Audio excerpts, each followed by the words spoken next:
Madame, Monsieur, bonjour et bienvenue dans votre édition ici 12-13. Ce midi, nous allons évoquer la Minute internationale des odeurs.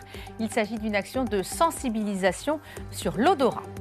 Elle sera demain au Salon Vivatech de Paris. L'entreprise rouennaise Human Mob présentera son Wellibus, un vélo collectif électrique adapté au transport sur de courtes distances. Nous serons dans l'estuaire de la Seine pour le bagage des cigogneaux. Chaque année, des couples de cigognes viennent se reproduire dans la réserve naturelle. Et puis dans l'actualité nationale, 2 pompiers sont portés disparus à Laon, dans l'Aisne. Ils ont été pris au piège dans un immeuble alors qu'ils intervenaient sur un violent incendie. Sortez de chez vous, sentez et écrivez ce que vous ressentez. Ce 10 juin 2025 a lieu la Minute internationale des odeurs dans les jardins de l'Hôtel de Ville de Rouen notamment. Il s'agit d'un événement afin de nous faire prendre conscience de l'importance d'avoir du nez, l'un des 5 sens les moins valorisés. Julie Olette et Bruno Bellamri. Un stylo, un Bristol et un nez. Chacun était invité à humer l'air ambiant et à retranscrire ses impressions sur le papier. Je sens une odeur fraîche et humide, de nature et de pluie. On sent la terre et le vent, comme un lendemain de tempête. Cela me rappelle les jours de pluie dans le jardin de ma grand-mère. Le but de ce projet scientifique et poétique est de valoriser l'odorat, parent pauvre des 5 sens. Et pourtant, les odeurs sont essentielles. Ce sens est précieux, qu'il interagit en permanence, à chaque seconde qui passe, à chaque minute. Vous êtes interpellé par une bonne, par une mauvaise odeur, avec le café du matin, le printemps qui s'éveille, l'odeur du danger aussi, qui est nécessaire d'avoir en tête que vous êtes en danger. L'odorat participe, on va dire, en grande partie à la construction de votre goût. Donc la gastronomie française ne nous est plus accessible. Et puis l'odorat, c'est aussi avoir la possibilité de sentir ses proches, ceux qu'on aime, sa tribu, l'odeur du bébé. Il s'agit aussi de mobiliser le grand public à l'anosmie chez l'enfant. C'est la perte totale de l'odorat. 5% de la population mondiale en est atteint. En bref, la boulangerie-pâtisserie Yvonne, bien connue des Rouennais et des Havrais, vient d'être placée en redressement judiciaire. L'entreprise fait face à des difficultés financières qui remontent à la période du Covid en 2019-2020. Elle emploie 58 personnes. Elle aussi est en difficulté. La société K2, qui devait racheter la base nautique de la Varenne près de Dieppe, vient d'être placée aussi en liquidation judiciaire. En attendant, l'espace de loisirs se délabre et cela fait 4 ans que ça dure. Grégory Archiapati avec Dounia Siri. Voici tout ce qu'il reste de la base de loisirs de la Varenne. Les pauvres bateaux, ils sont en triste état.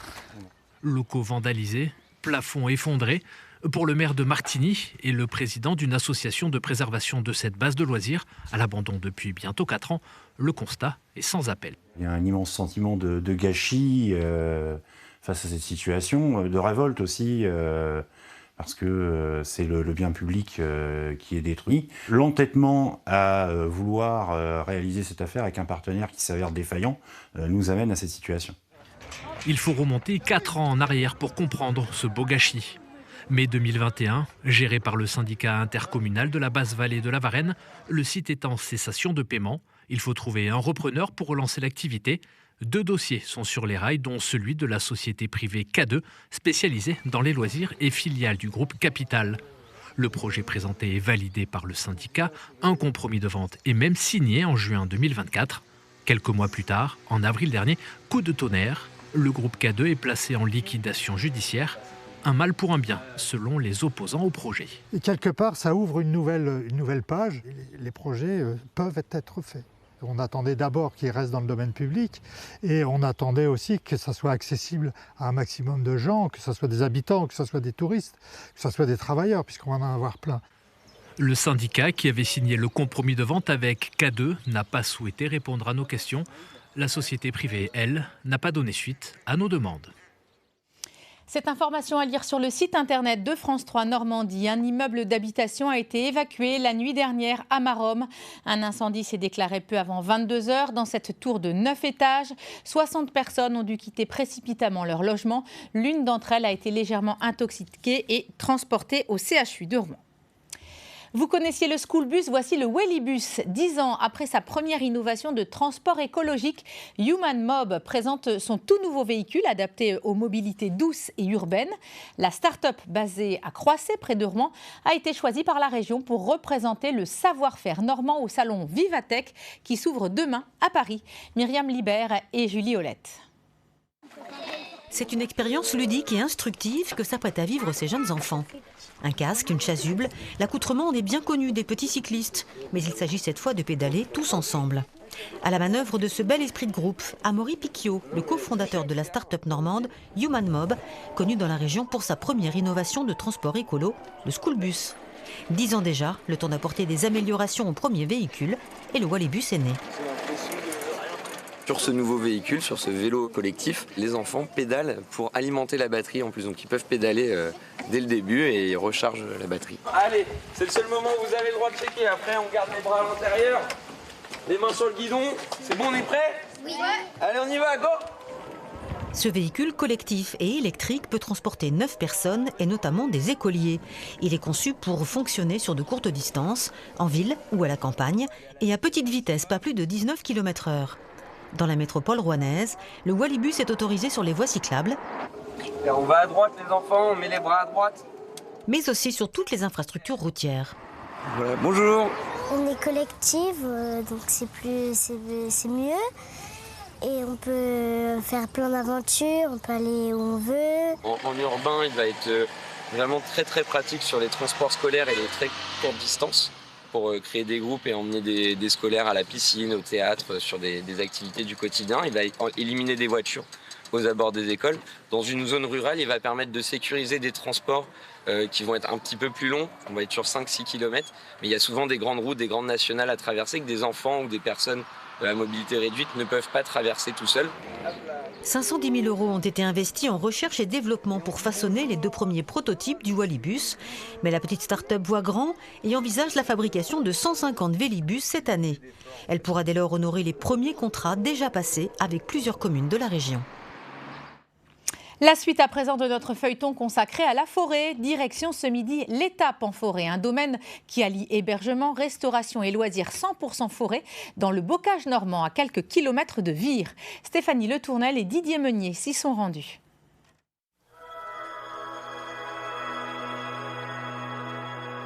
Nichés au cœur de la forêt domaniale de Saint-Sever, de drôles de petites maisons. Ici on a la chambre à coucher et puis voilà. Sous les étoiles et les arbres. Avec la pluie, c'est aussi agréable, cette Lodge sur pilotis, bulles transparentes, 26 hébergements insolites accueillent les touristes pour une expérience nature en plein bocage normand. C'est un défi économique que la ville de Noudeciennes s'est lancé il y a 20 ans. Cette commune du Calvados se trouve loin de la mer, mais au cœur de nombreux sites touristiques. À l'origine, il y avait un parc animalier, mais sur lequel il n'y avait plus d'animaux.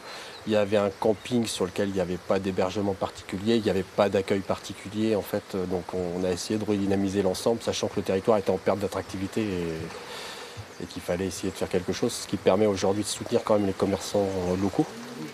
Après plus de 10 ans d'études, ce site baptisé l'Étape en forêt accueille ses premiers visiteurs en 2016. Ouvert de fin mars à début novembre, la clientèle est majoritairement française avec beaucoup de Normands qui viennent y trouver le calme et la verdure. Aller vers la forêt, c'est autre chose.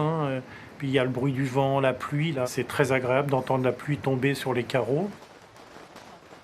Dominique et Marcel ont reçu en cadeau 2 nuits d'hébergement insolites en forêt. Malgré une météo capricieuse, le couple de retraités cherbourgeois savoure les plaisirs simples. C'est le côté vert et puis d'entendre les oiseaux. On est des passionnés de nature. J'ai vu des pivers, alors il y a beaucoup de merles, il y a des geais, des bergeronnettes et puis des pinsons des arbres.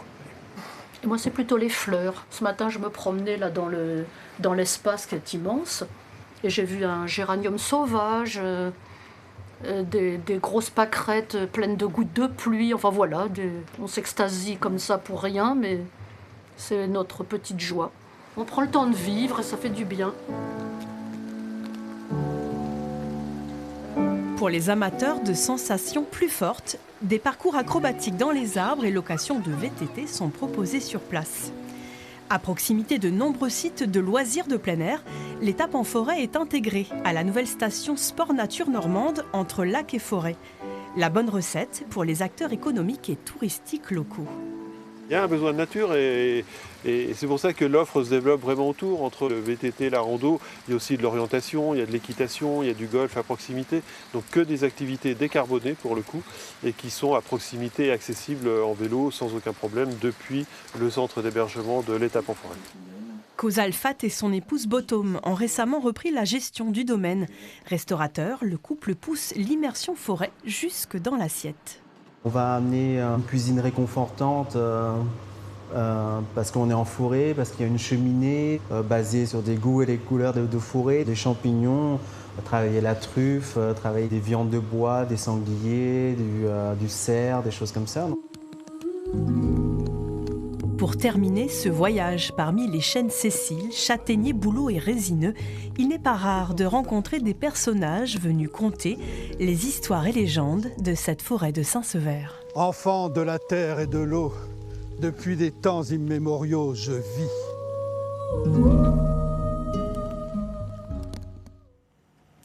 De la forêt normande à la jungle normande, direction pour découvrir un jardin extraordinaire, celui d'un passionné de botanique qui a ramené du monde entier des espèces de végétaux exotiques qu'il a replantés chez lui. Stéphane Gérin et Bruno Bellamri nous proposent une belle balade dans ce jardin remarquable. Il s'appelle le jardin jungle. Mais c'est à la fois un jardin, une forêt et une jungle au cœur de la Normandie. Un lieu unique en France que l'on doit à Charles Boulanger, une sorte de botaniste autodidacte. Vous avez vu les rosiers lianes en fleurs. Il y a 2-3 semaines, c'était les olboélias. Ça sentait le jasmin dans tout le jardin. Mais moi, la période que je préfère, c'est fin d'été, quand il y a les gingembres qui fleurissent. Avant, il y avait aussi les rhododendrons au printemps. Charles aime faire voyager ses visiteurs. Mais il y a quelques années, c'est lui qui parcourait le monde à la recherche de plantes rustiques qu'il ramassait généralement à haute altitude. Il y a 13 hectares, donc on conserve toute la végétation locale et j'ai ramené pas mal de plantes aussi d'expédition botanique. Donc on a des Schefflera de Taïwan, des Magnolias à feuilles géantes du Mexique, des Tetrapanax. Et quand j'ai fait mes expéditions botaniques, j'ai énormément apprécié le côté sauvage, ce que j'ai voulu représenter dans mon jardin. Ces plantes, il dit les avoir juste mises au bon endroit et dans le bon sol. Durant 30 ans, il a donc créé ici plusieurs espaces avec d'incroyables collections de bambous et d'eucalyptus, ou encore cette partie aquatique où les nénuphars cohabitent avec les insectes et les petits poissons. Il est magnifique, hein, c'est quelque chose d'extraordinaire qu'on ne voit vraiment pas ailleurs. Quand on voit ce qu'on est capable de faire, juste en laissant la nature se faire, avec beaucoup de travail quand même, c'est assez superbe. Et pour ceux qui seraient tentés de faire la même chose chez eux, Charles Boulanger a un conseil très simple. Arrêtez de vouloir tout maîtriser et laisser un peu de place à la vie, à la nature, tout simplement. Avec bien sûr aucune utilisation de produits phytosanitaires, mais évidemment, ça coule de source. On le sait, l'estuaire de la Seine est un refuge pour les cigognes et plusieurs couples reviennent chaque année pour y faire leur nid. En cette saison, c'est l'époque du bagage des jeunes, une opération dont se chargent les gardes de la maison de l'estuaire. Claire Schaffner et Marie Benoît. Donc là, globalement, ils sont en état de torpeur. À un certain stade, en fait, ils restent dans le nid et ils font les morts. Un moment de stress pour les cigogneaux, alors l'équipe de la réserve de l'estuaire doit faire vite pour les attraper. Ces oiseaux, nés en avril, sont identifiés et bagués. La bague métal qu'on vient de lui poser, les bords sont bien jointifs. Elle tourne bien au niveau de son tarse, donc la cigogne ne pourra pas se blesser tout au long de la saison de reproduction. L'équipe en profite pour prendre un maximum d'informations. Les cigogneaux sont pesés, mesurés et des plumes sont prélevées. L'idée, c'est de récupérer la goutte de sang au bout pour pouvoir analyser par la suite ces échantillons-là et savoir si on a des mâles, des femelles, autant de mâles ou autant de femelles qui naissent sur le site de la réserve naturelle. Cette opération permet de suivre l'évolution de la population. Dans les années 70, ces oiseaux avaient presque complètement disparu. Aujourd'hui, 5000 couples nichent en France. La réserve de l'estuaire en compte 70. Ça reste quand même une espèce qui est fragile, comme on a pu le voir dans les années 70. Et donc c'est important de la suivre, de voir si tous les ans elle trouve assez de ressources alimentaires, si elle n'est pas dérangée, s'il n'y a pas de pollution. Donc voilà, c'est quand même une espèce qu'il faut suivre et surtout qui peut du jour au lendemain aussi accuser un déclin. Les petits retrouvent enfin leur nid. Et au dernier moment, on retire. Ces cigognes partiront en migration à la fin de l'été. Plus de la moitié d'entre elles reviendront se reproduire ici, une fois adultes. Ce midi, nous voulions rendre hommage à notre ancien confrère et ami Alain Colliard, journaliste. Alain avait exercé son métier au sein de la rédaction de France 3 Normandie pendant 32 ans, tour à tour caméraman, rédacteur, puis dans l'équipe de direction. Il était également un peintre renommé. Son portrait signé Stéphane Gérin. Le tour du monde à la voile des entreprises, organisé par le Havrais Serge Gauthier, prendra son départ simultanément du port du Havre le 14 juillet 1988. Alain Colliard avait rejoint la télévision en 1969. Il y restera durant 32 ans. D'abord journaliste, reporter d'images, Alain sera tour à tour rédacteur, grand reporter, présentateur également du magazine Littoral. Qu'est-ce que vous pensez de ce mélange de navires de guerre et de vieux gréements ?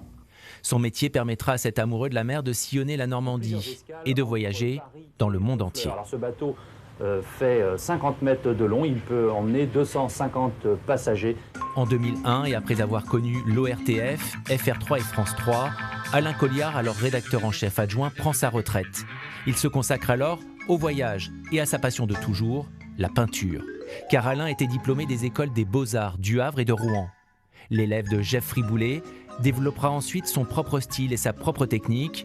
Il sera considéré comme un précurseur de la peinture acrylique. Si mon dessin et si mes cadrages ressemblent un peu à ce que je faisais en caméra, moi la peinture en plus, c'est vraiment ce que je ressens. C'est-à-dire que ce sont mes sentiments. Je ne cherche pas à faire la vérité. Je cherche à traduire ce que moi j'ai ressenti. Alain Colliard était sociétaire du Salon des artistes normands et du Salon des indépendants. C'est lui qui était à l'origine du salon Rouen National Arts, une référence dans le domaine de l'art. Et ce midi, nous adressons nos sincères condoléances à la famille d'Alain. Voilà pour la partie régionale de cette édition. Passons à présent à l'actualité ailleurs en France et dans le monde, avec tout d'abord ce drame ce matin devant un collège de Haute-Marne alors qu'une fouille de sacs était organisée par les gendarmes. Un élève a attaqué avec un couteau une surveillante. La victime, âgée de 31 ans, prise en charge en urgence absolue, est finalement décédée. Un gendarme a également été blessé. L'agresseur présumé, âgé de 15 ans, a été interpellé. Le récit de Sophie Brun. Des parents sous le choc après le drame survenu ce matin devant cet établissement scolaire. Les faits se sont produits à Nogent, en Haute-Marne, dans le collège Françoise Dolto.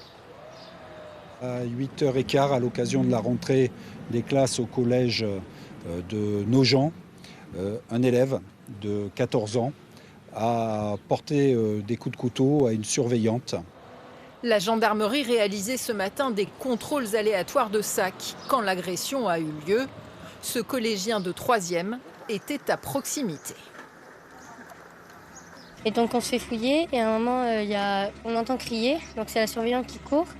Et un élève derrière qui est avec ce couteau qui court après. Et elle a réussi à esquiver au début et dès qu'elle arrive vers le portail, elle se fait directement planter. La surveillante âgée de 31 ans est décédée. L'agresseur présumé, élève de 3e, a été immédiatement interpellé et placé en garde à vue. La nation est en deuil, a déclaré Emmanuel Macron, dénonçant un déferlement de violence insensé. 2 pompiers sont portés disparus depuis hier soir à Laon, dans l'Aisne. Ils intervenaient sur un incendie dans un immeuble du centre-ville lorsqu'ils ont été ensevelis sous les décombres d'un appartement. Clément Veil-Rénal et les équipes sur place. Des toitures encore fumantes et une ville sous le choc. Toute la nuit, les pompiers ont à la fois lutté contre les flammes et tenté de retrouver leurs 2 collègues, victimes de l'effondrement d'une partie du bâtiment. Ce matin, on ignorait encore le sort des 2 soldats du feu, disparus sous les décombres. Faire ce métier-là, c'est pas facile déjà. Et puis ce qui leur arrive, c'est vraiment très émouvant.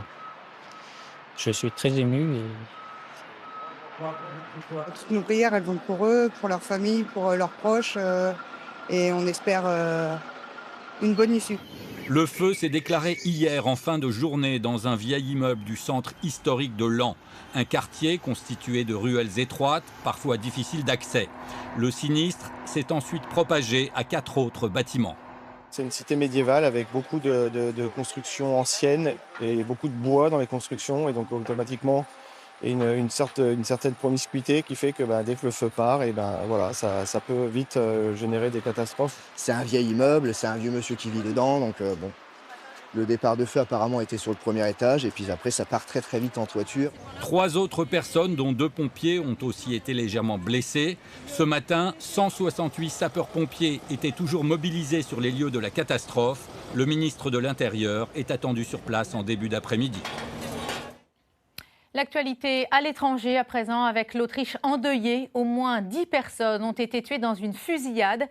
Les faits se sont déroulés dans une école de la ville de Graz, dans le sud-est du pays. Les victimes seraient des professeurs et des enfants. D'autres ont été blessés. L'assaillant se serait ensuite donné la mort. Les suites à présent de l'arraisonnement du voilier humanitaire Madeleine au large de Gaza. Au moins 7 des 12 militants pro-palestiniens présents à bord n'ont pas accepté d'être expulsés du territoire israélien. Parmi eux figurent 5 Français, dont l'eurodéputé Rima Hassan. Les précisions de Charlotte Gillard. Filmée par un passager, l'activiste suédoise Greta Thunberg est à bord d'un avion en partance d'Israël ce matin. Elle a accepté d'être extradée vers la Suède via Paris, selon les autorités israéliennes qui partagent ces photos. Comme 11 autres membres de l'équipage du Madeleine, dont 6 Français, elle a été arrêtée dans la nuit de dimanche à lundi. Sans prendre position sur ce dossier, le chef de l'État a assuré la sécurité des ressortissants français dès hier. Nous avons évidemment passé tous les messages pour que la protection soit assurée à l'égard de nos ressortissants, que la protection consulaire à laquelle ils ont droit soit assurée. C'est dans ce centre de détention, proche de l'aéroport Ben Gourion de Tel Aviv, que 6 Français sont retenus depuis hier. L'un d'eux a accepté de rentrer en France aux conditions de l'État hébreu. Un de nos compatriotes a choisi de signer le formulaire israélien, acceptant son expulsion accompagnée, sans attendre la décision de justice. Il devrait regagner la France dès aujourd'hui. La députée européenne LFI, Rima Hassan, a refusé de signer ses papiers, comme 4 autres ressortissants français. Tous attendent désormais d'être jugés sur place. Il n'est pas question de céder sous quelque pression que ce soit. Et là, il s'agit vraiment de montrer que le droit international existe. Pour l'heure, Israël n'a pas réagi à ces expulsions, mais devrait s'exprimer cet après-midi.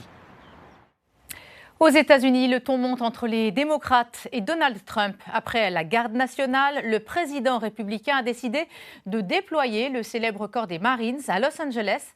Donald Trump estime que le gouverneur démocrate de Californie ne gère pas les manifestants qui protestent contre sa politique migratoire. À Washington, la correspondance de Franck Genozo. Une soirée globalement plus calme dans les rues de Los Angeles avec moins d'incidents, mais une situation qui reste extrêmement tendue sur le plan politique et qui tourne à la confrontation entre Donald Trump et le gouverneur de Californie. Donald Trump qui hier a suggéré de faire arrêter l'élu démocrate avant d'annoncer l'envoi en renfort de 700 soldats des Marines qui viendront compléter le dispositif de sécurité avec le déploiement déjà programmé de près de 4000 membres de la garde nationale. Gavin Newsom, le gouverneur démocrate de Californie, qui a dénoncé cette décision, qualifiée, je cite, de fantasme fou d'un président dictatorial.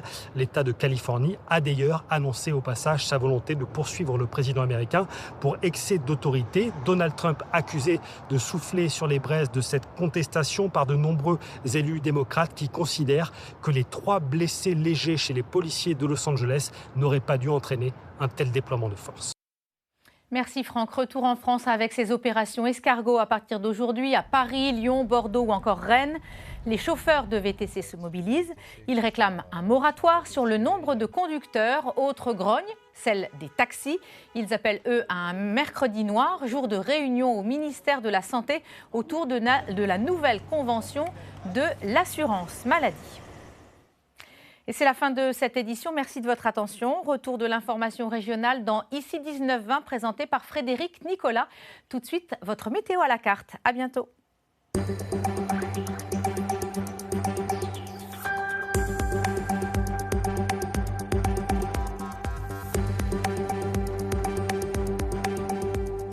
Retrouvez toute l'actualité de votre région sur normandie.france3.fr et application ici.